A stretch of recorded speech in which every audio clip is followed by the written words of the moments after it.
Welcome to day 12 of our Esri Leaflet Advent Calendar tutorial series.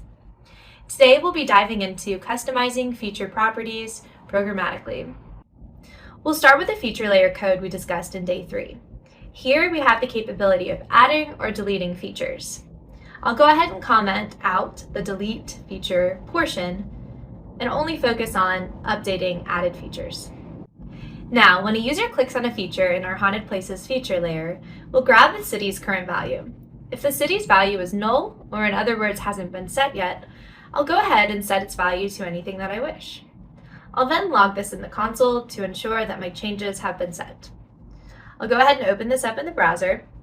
I'll click somewhere on the map to add a new place, then click on it again to assign it my city value, and I can see that in the console.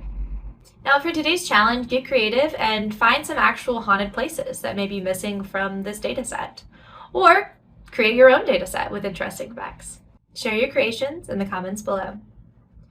And that concludes day 12. Tomorrow in day 13, we'll explore how to zoom the map to fit all the features in our feature layer. Thanks for watching and happy coding.